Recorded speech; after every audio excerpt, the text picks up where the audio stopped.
Capítulo 3. El sentimiento de culpa, otro enemigo de la paz. Isaías 1:18. Aunque sus pecados sean como el rojo más vivo, yo los dejaré blancos como la nieve. Aunque sean como tela teñida de púrpura, yo los dejaré blanco como la lana. Muchos cristianos, al tener en un momento inicial una reacción negativa contraria a la paz que quisieran conservar, se sienten culpables y esa culpabilidad les impide crecer y arrojarse con prontitud a los brazos misericordiosos de Dios. Otros confunden el arrepentimiento con el sentimiento de culpa, siendo que son dos cosas bien diferentes.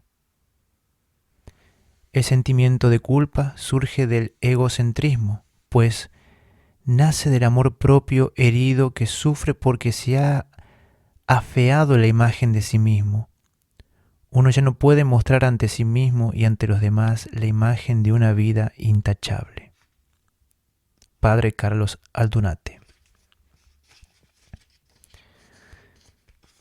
Una persona que se deja llevar por la culpabilidad tratará de cambiar por sus propias fuerzas, en lugar de clamar por la ayuda de Dios. La culpa le hace creer que si lo alcanza con su sola fuerza de voluntad y solamente con el esfuerzo propio, será más digna ante Dios y más merecedora del perdón. Esto está teñido de un orgullo sutil, ya que la persona está poniendo su fe en su propia capacidad, en su yo, y no en el tú divino, en el poder de Dios, que desde su misericordia lo puede transformar todo de manera mucho más fácil y más profundamente. La culpa es una emoción negativa, alimentada muchas veces por el recuerdo de una acción que se percibe como prohibida o imperfecta, o por la falta de cumplimiento de una obligación. Hay personas que crecen con el sentimiento de culpa, porque no han recibido durante la niñez la reafirmación del amor perdonador de sus padres. Ellas han recibido el mensaje de que son malas a través de frases despectivas o tonos acusadores, por medio de los cuales también pudieron ser manipuladas. Esto les roba la paz, pues les impide confiar en un Padre del cielo que desea perdonar. Hay gente que aún haciendo lo mejor posible en cada instante de su vida, siempre carga con la culpabilidad de que no realiza las cosas como debería, y la sensación de indignidad la persigue. Otros, incluso, cuando empiezan a mejorar en alguna área de la vida, llegan al punto en que se autoagreden de algún modo, echando a perder lo que estaba logrando, pues algo en la programación interior les dice que deben pagar una deuda con la vida y que no merecen tener paz y ser felices, pues estarían tomando algo que no les pertenece.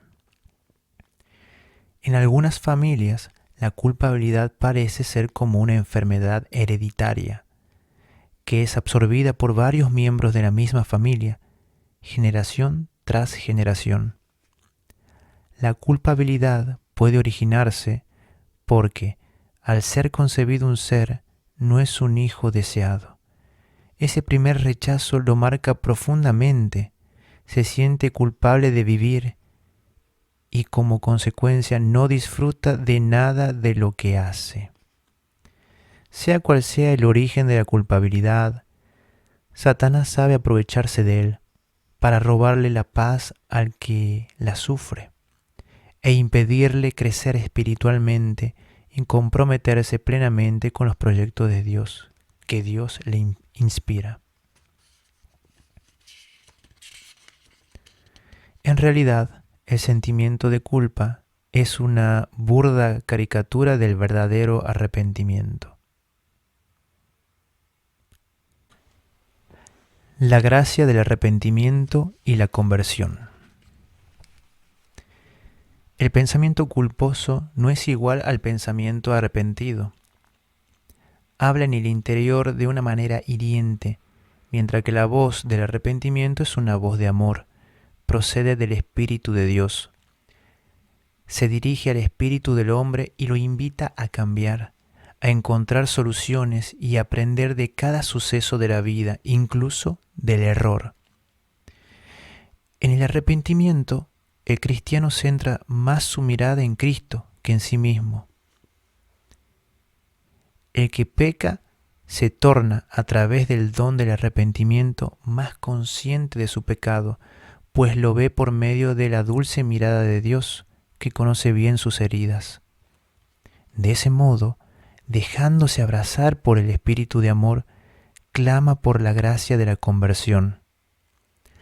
La culpabilidad puede ser un fantasma implacable que lo aleja de Dios.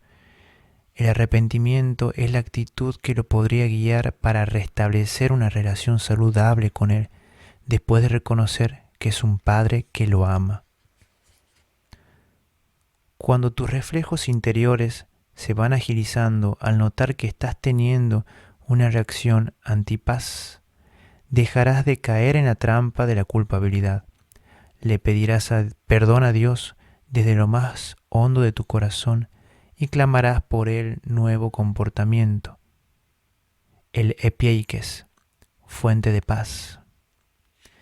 Entonces descubrirás, como muestra San Pablo, que los resultados pueden ser increíbles, porque Dios les dará su paz, que es más grande de lo que el hombre puede entender, y esta paz cuidará sus corazones y sus pensamientos por medio de Cristo Jesús. Déjate guiar por el pensamiento de Dios. San Pablo habla aquí de una paz que supera los razonamientos humanos. Para muchos esto es difícil de entender, pues han endiosado el propio razonamiento. Este endiosar el propio razonamiento produce muchísimo daño. Puede conducir al cristiano a instalarse en una paz falsa, en lugar de anclar su vida en la paz de Dios. De este modo, la manera de pensar y de proceder seguirá las decisiones razonables, pero no las espirituales, las que proceden del Espíritu. Algunas veces ambas, las razonables y las espirituales, tendrán concordancia, pero ¿qué sucederá cuando no sea así? Jesús le dijo a Pedro: «Quítate de mi vista, Satanás. Escándalo eres para mí, porque tus pensamientos no son los de Dios, sino los de los hombres». A ninguno de nosotros nos gustaría que Jesús nos hablase de ese modo. Sin embargo, ¿cuántas veces lo que decimos o hacemos está dominado por los pensamientos de los hombres y no de Dios? Esta es una de las tentaciones más sutiles y por lo tanto mucho más peligrosa, en la que todos corremos el riesgo de caer, especialmente quienes están habituados a juzgar la vida desde la medida del propio raciocinio. Y a esto se debe que haya tantos cristianos, laicos y sacerdotes que, aun obrando bien en la iglesia y en la sociedad, no encuentran la paz profunda, pues no disciernen bajo la moción de qué espíritu las realizan. Como reflexionaba una amiga, ¿cuántas veces a los propios razonamientos y a la propia voluntad les ponemos brillantina o polvillo de voluntad de Dios y después nos preguntamos: ¿por qué me cuesta orar? ¿Por qué estoy intranquilo? ¿Por qué las cosas no me salen bien? Cuando recitamos la oración del Padre Nuestro le decimos a Dios: hágase tu voluntad en la tierra como en el cielo. Es decir, que lo que debe prevalecer en la vida del creyente es la voluntad de Dios y no la propia.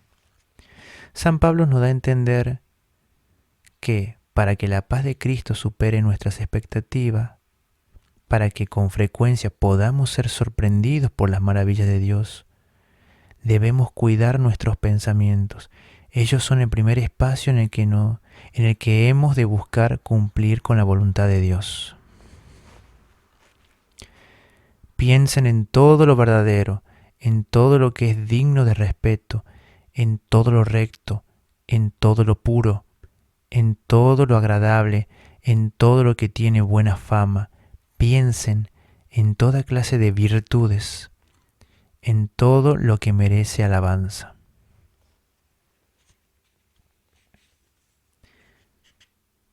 Ejercicio de oración.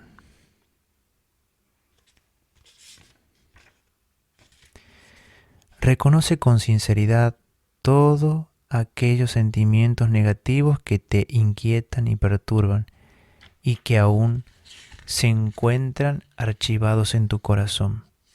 Enojo, frustración, dolor, tristeza, etc.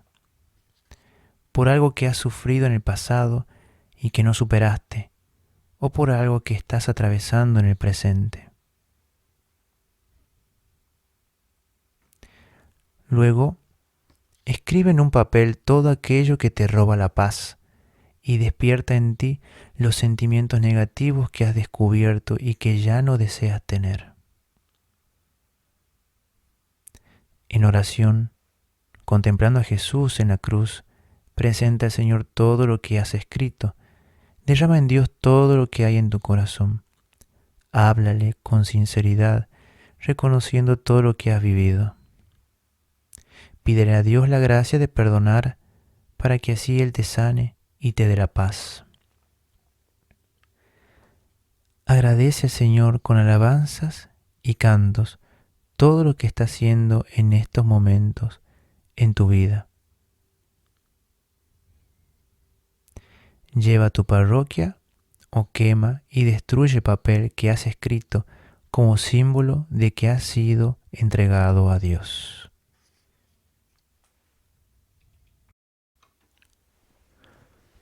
Conclusión.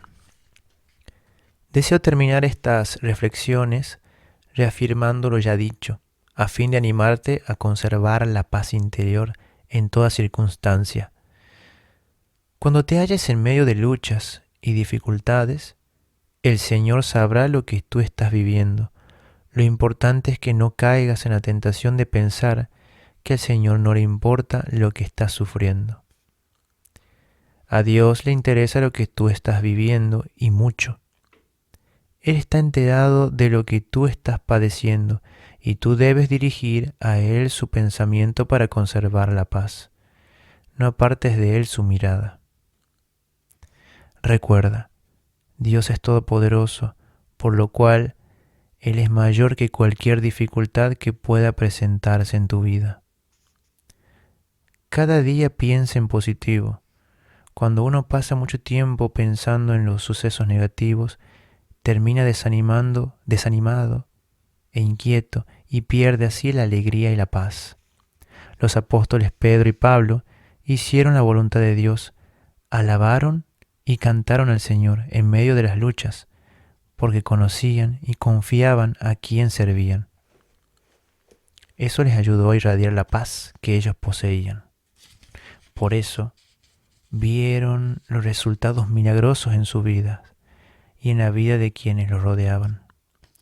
Del mismo modo, también nosotros tenemos que hacer lo que Él espera de nosotros. Y nosotros debemos renovar nuestra confianza en su amor, en su protección, en su poder y en su bondad. Es un camino de aprendizaje que nos exige volvernos pequeños. Él no se olvidará de ti. Él, por medio de esas dificultades, quiere hacerte semejante a la imagen de su Hijo amado Jesucristo. Él está realizando en ti una obra maestra, por lo que no tendrías que dejar de alabarlo y bendecirlo. Entonces podrás sentir que estás descansando en el regazo de Dios. Esténse quietos y verán cómo el Señor los librará.